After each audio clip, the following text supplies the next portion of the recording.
Welcome back to the Medcurity podcast, the show that helps leaders simplify HIPAA, strengthen security, and build a culture of compliance that is realistic, sustainable, and actually doable. Today, we are unpacking something that every healthcare organization will eventually encounter, and that is the life cycle of a corrective action plan. If you have ever found a risk during a security risk analysis and thought, okay, now what? This episode is for you.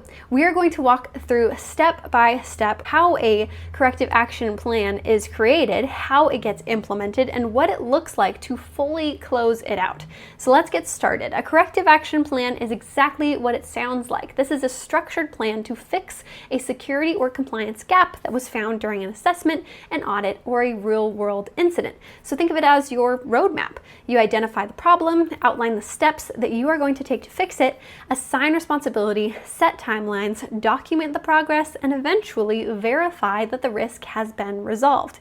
Here's the key. The plan is not a punishment. It is a maturity marker. A healthy organization isn't one that had zero findings. It's one that responds to findings with clarity and follow through. So corrective action plans typically come from one of three sources. Maybe it's the findings from your security risk analysis. This is the most common one. You identify a risk and then you create a plan to remediate that risk.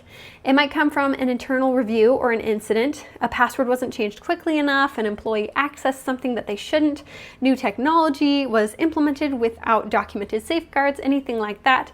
Or third, it might come from an external requirement. Sometimes an auditor, a cyber insurance provider, or a regulator will explicitly require a corrective action plan. But regardless of the source, the life cycle is the same, and that is what we are breaking down next. This is the heart of the episode, the full journey from identification to closure.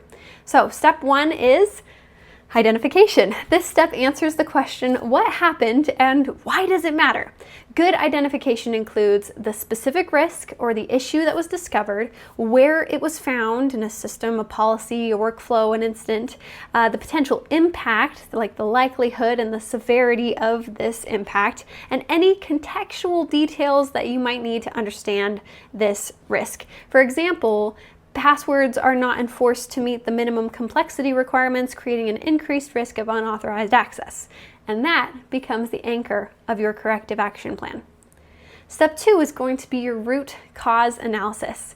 Instead of treating symptoms, you dig one layer deeper. Ask questions like, was this a process failure, a missing policy, a training gap, a technology limitation, a human error pattern?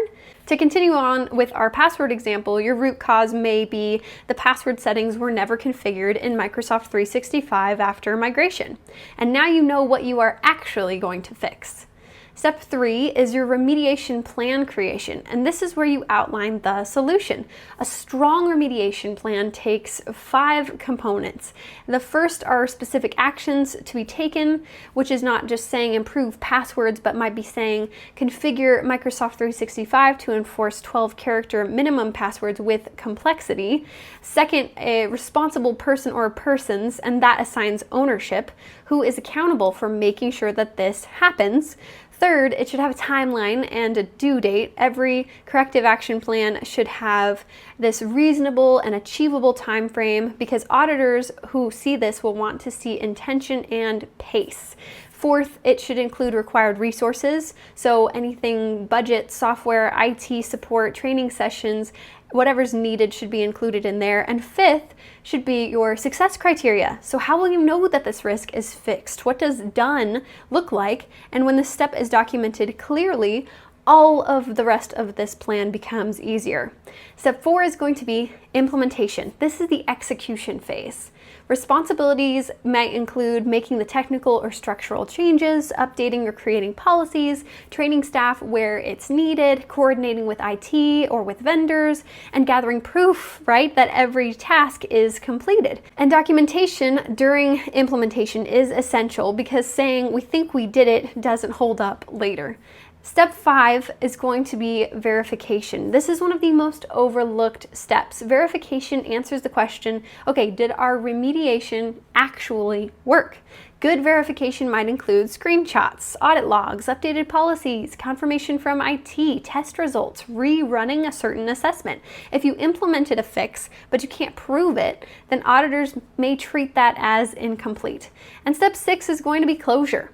Once your verification is complete, you formally close the corrective action plan. Closure documentation includes a summary of the original issue, steps taken to remediate, proof of remediation, the date of closure, and who approved the closeout. This creates a full trail of responsibility and action, which is exactly what HIPAA and cyber insurers want to see. So here are a few mistakes to avoid on this.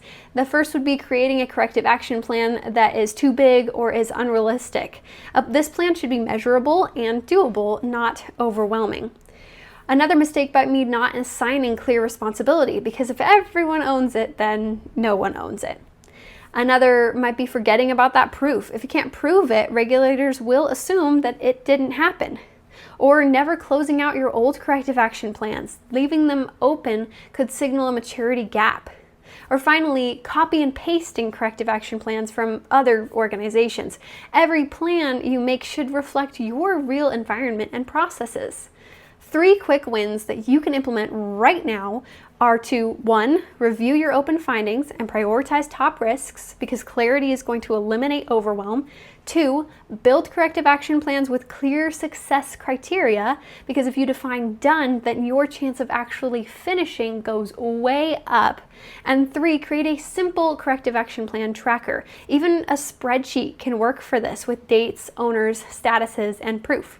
If you're using Medcurity, then much of this is going to be automated for you, which keeps everything organized and transparent and audit ready. Corrective action plans aren't just a HIPAA requirement, these are a leadership tool. They help you spot gaps, strengthen your organization, and build confidence that your security posture is improving year after year. If today's episode helped you to clarify the corrective action plan process, then share it with someone on your compliance or leadership team. Thanks for listening, and we'll see you next time on the Medcurity podcast.